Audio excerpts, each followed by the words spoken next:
किसी ने क्या खूब लिखा है कि हार कर बाजी पिता हमेशा ही मुस्कुराया, शतरंज की इस जीत को मैं अब समझ पाया। राम राम भाई सभी को। एक छोटी सी कहानी जो आजकल घरों में हमेशा आपस में अनबन रवे है और कलह जिस घर में रवे है उस घर में कभी बरकत नहीं होती। एक लड़की की शादी हुई नई नई, थोड़े दिन ही हुए थे तो हर परिवार में चिक चिक चिक चिक शुरू हो जाए है, जो कि हर बहुएं सोचा करे हैं कि सासुएं फालतू का ज्ञान बांटते हैं, हर चीज़ में रोक टोक करे हैं जिसकी कोई जरूरत नहीं होती। तो थोड़े दिन में ही उस घर में भी कलह शुरू हो गई थी। उसने अपने पति से बातचीत करी, बहुत समझाया कि हम अलग रहने लग जाएं, क्योंकि अब मैं बर्दाश्त नहीं कर सकती, बहुत टाइम हो गया। तेरी माँ जो है वो बिना वजह के पूरा दिन ज्ञान बांटता है, हर चीज़ में उसने रोक टोक चवा है, तो मैं बर्दाश्त नहीं कर सकती। लेकिन वो लड़का था जो समझदार था, तो उसने कोशिश करी बात को संभालने की और कहा कि नहीं, मेरी माँ जो है वो सही है, बड़े घर में ज़रूरी हुए हैं, बड़ा बिना घर नहीं होता। तो उसने पूरी कोशिश करी। तो वो लड़की जो थी उसने सोचा कि ये लड़का भी यानी उसका पति भी अपनी माँ का ही पक्ष ले हुए है, तो वो अपने घर चली गई और जाके उसके पिता से बात करी।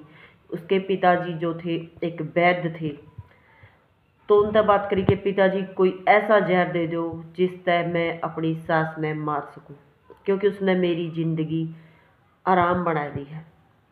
तो उसके पिता ने कहा नहीं बेटा, मैं तेने ये जहर नहीं दे सकता, क्योंकि जब तेरी सास मरेगी तो सीधा सा नाम तेरा आऊगा और दवाई कड़क ले नाम मेरा भी आवेगा, तो हम सब ने सजा होगी और तू एक अपराधी बन जाएगी, तेरी ज़िंदगी खराब हो जाएगी। तब उसने कहा कि इसका कोई और उपाय है, क्योंकि पिता जो था बहुत ही समझदार था, उम्र का तजुर्बा था उसने, जो कि हर बुजुर्ग को हुआ है। तो उसने कहा कोई एक और दवाई दे हूँ मैं, जिसका असर धीरे धीरे धीरे यानी 6 महीने में इसका असर होगा और बुढ़िया मर जाएगी और कोई तेरे ऊपर शक भी नहीं करेगा। लेकिन एक शर्त है, तन्ने उसके साथ बहुत अच्छा व्यवहार करना पड़ेगा, उसकी देख रेख उसकी सेवा करनी पड़ेगी, उसकी हर बात माननी पड़ेगी, उसके साथ अच्छे से पेश आना पड़ेगा, ताकि कोई भी तेरे ऊपर शक ना करे। तो लड़की मान गई, क्योंकि बात सिर्फ 6 महीने की थी।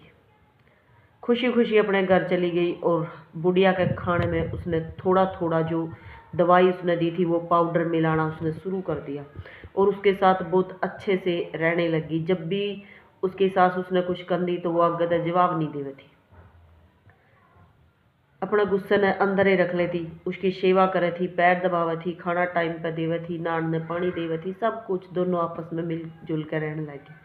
और धीरे धीरे 3-4 महीने जब बीत गए तब उस बहू ने पता चला कि हाँ, ये बहुत अच्छी है, या तो मेरी माँ के जैसी है, मेरे से प्यार करे है, मेरी हर बात मानता है, मेरा ख्याल रखे है और हमारी खुशी में खुश है, हम अच्छे से रवा, इसीलिए इसने परेशानी हुआ है और इसीलिए रोक टोक करे।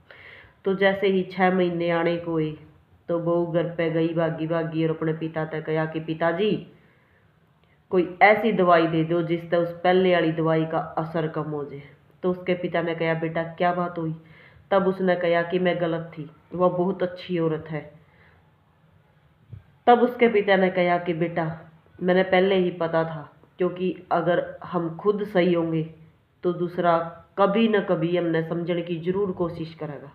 और बड़े बुजुर्ग जो हुए हैं वो गलती बना के रखा करे हैं, कदे भी बुजुर्ग या माँ बाप अपने औलाद का बुरा नहीं चाहते, वो ना हमेशा खुश देखना चाहते हैं। और भाग्यशाली हुए हैं वो लोग जिसने परिवार में कोई रोकन टोकन वाला हुआ है, क्योंकि आज़ादी चाहे है हर कोई, और जहाँ आज़ादी हुए है वहाँ संस्कार चले जावे हैं।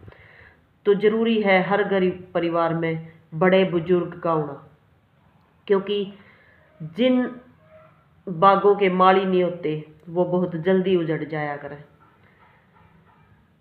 तो पिताजी ने कहा बेटा मैंने ऐसी दवाई दी नहीं थी कि वो मर जाए, बल्कि तेरी सास तो और भी तंदुरुस्त होगी, यानी कुछ साल और ज़्यादा जीवेगी। तो लड़की खुशी खुशी अपनी सास के पास गई और बहुत अच्छे से रहने लगी, दोनों मिलजुल के रहने लगी।